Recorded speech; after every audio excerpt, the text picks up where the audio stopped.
He paid in cash, then disappeared. What I found in his wallet changed everything.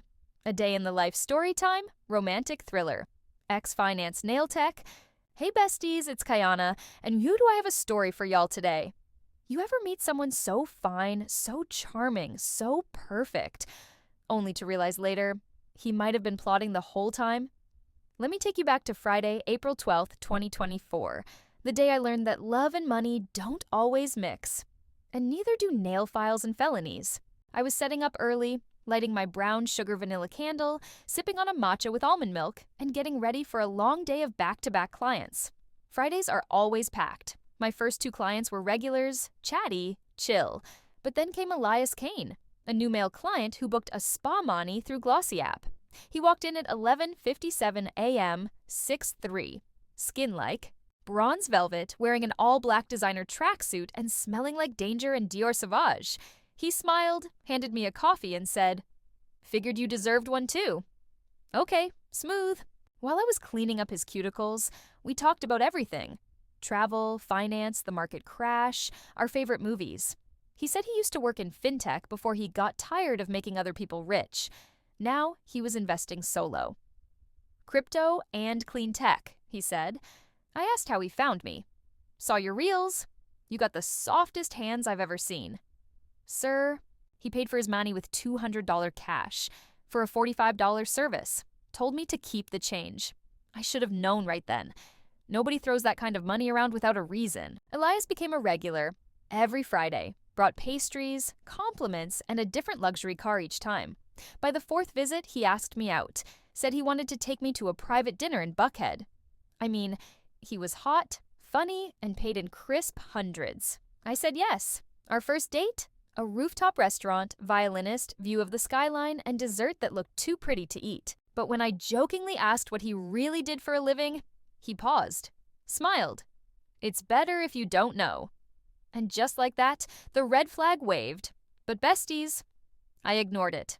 Elias came for his mani as usual, but this time he was stressed, fidgety, whispering on calls in another language. He left his jacket draped over the chair, and when I went to hang it up, his wallet fell out. I swear I wasn't being nosy, but something felt off. Inside was a fake ID with a different name and a card for a business called Horizon Bridge Finance, a company I'd seen in a news article about shell corporations used for money laundering. I froze. When he came back from the bathroom, he noticed the wallet had moved. He looked at me like a switch flipped. You didn't see anything, right? I tried texting, calling. Gone. Like he'd vanished. His Glossy app profile? Deleted. Instagram? Wiped clean. I even called the restaurant we went to. They had no record of our reservation. I started wondering if I made it all up. Until 2 days later, I got an envelope in the mail. No return address. Inside, a single photo of me and Elias on our date with the words "Keep quiet" scribbled in red Sharpie across the back. And there was something else. Tucked in the envelope, a bank deposit slip for $250,000 wired from an account under my name. I had never opened that account. I showed the banker my ID, confused and panicking. She looked pale, quietly called over a manager.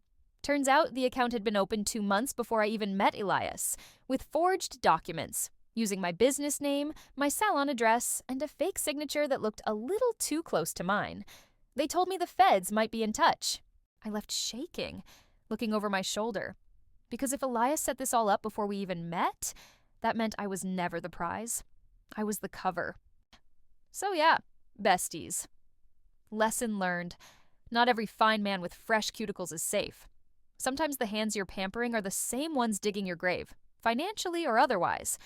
And as for Elias, I never saw him again. But sometimes, I swear I still catch that scent. Dior Sauvage, right outside my suite. I was finishing a set of soft pink acrylics on my regular client Tamika when 2 men in suits walked into my studio. They flashed badges. FBI. Said they were investigating wire fraud, financial identity theft, and crypto laundering tied to multiple Atlanta-based accounts. One of them, Agent Morris, slid a folder onto my nail desk. Inside were surveillance photos of me and Elias. Dinner, the salon, even us walking in Piedmont Park. Then he asked me straight up, "How long have you been working with Mr. Devonte Clay?" Y'all, Elias wasn't even his real name.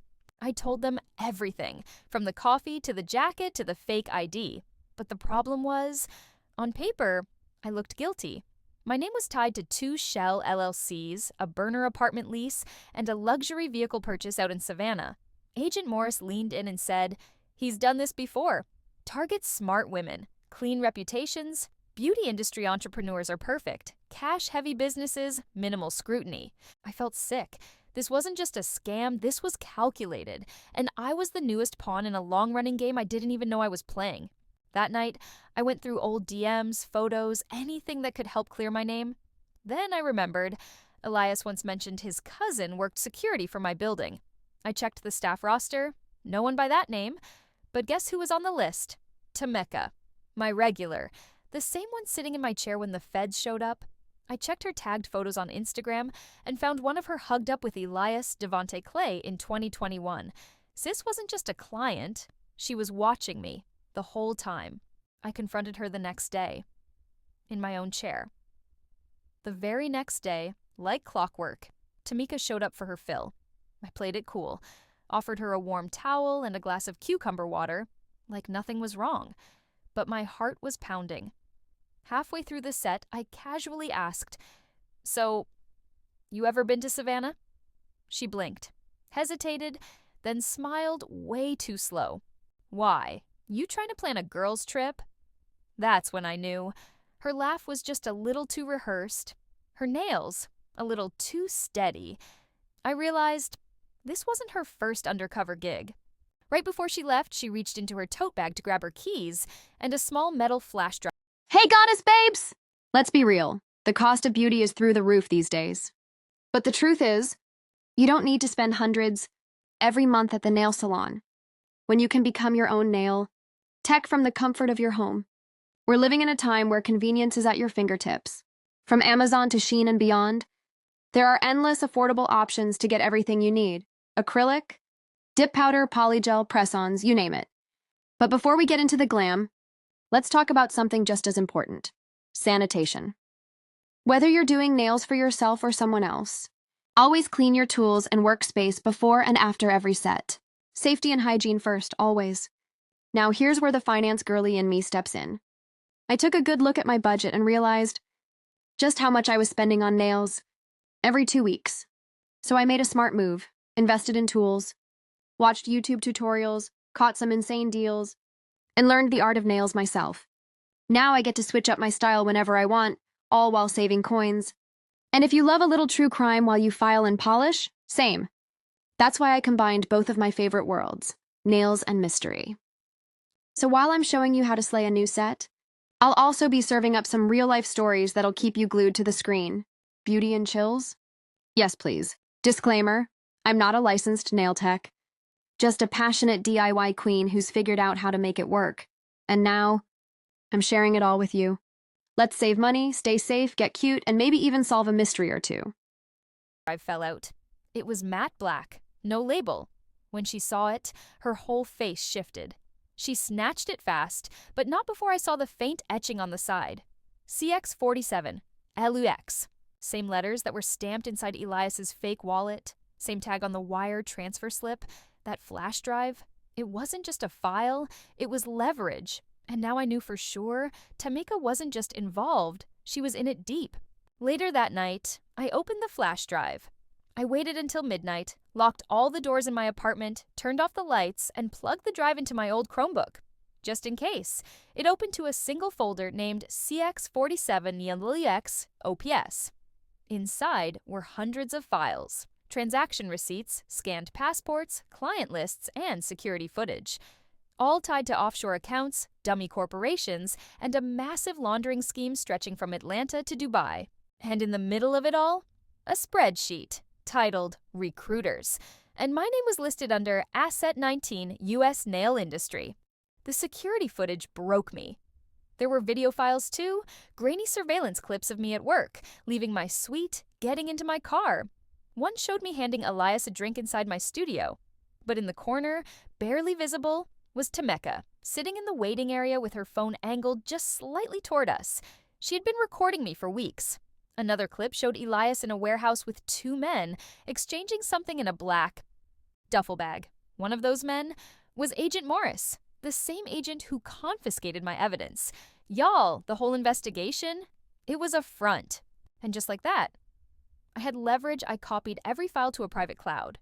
Then I wrote a message, not to the FBI, not to the police, but to someone else, someone higher, a contact I remembered from Elias's bragging, his one mistake. I used the encrypted email listed in the spreadsheet and typed 4 words. I know everything. Call me. 10 minutes later, my phone buzzed. Unknown. Caller LUX Operations. Now it was my move. And this time, I wasn't playing defense. I was going in polished and dangerous. The voice on the line wasn't Elias. It was a woman cold. British accent. Calm like she was ordering tea, not threatening my life. We didn't expect you to catch on so quickly, Ms. Monroe. Impressive. But you're interfering with something much larger than yourself. She offered a choice. Walk away with $500K wired clean, no questions asked, or keep pushing and risk disappearing like the others. My hands were shaking, but my voice? Steady. If I disappear, that flash drive goes public. You'll lose everything. She paused, then said, You just earned yourself a meeting. The location? An abandoned nail supply warehouse in Marietta. They wanted me to come alone. Midnight. No phone, just the flash drive and a willingness to listen. I didn't trust it, so I packed a hidden mic, backup drive in my bra, and told my homegirl Nikki to track my location no matter what.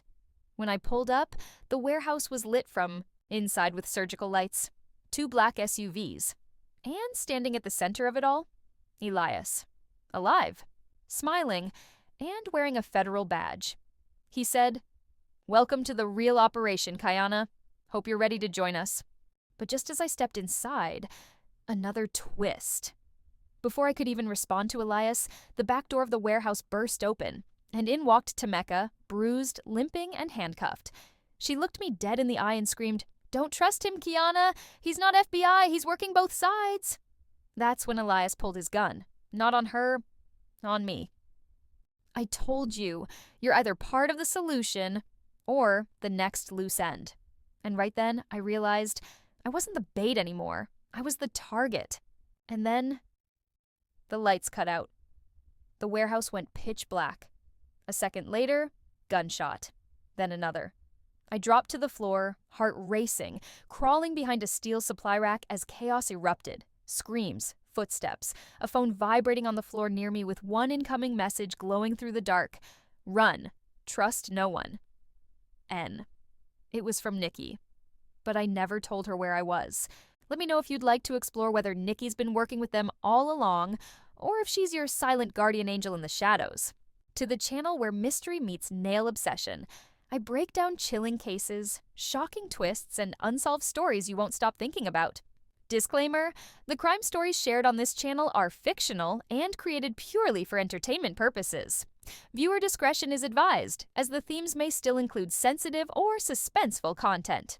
Watch as I bring you thrilling tales well. Thanks for watching. If you're new here, don't forget to hit that like button, subscribe, and tap the bell so you never miss an upload.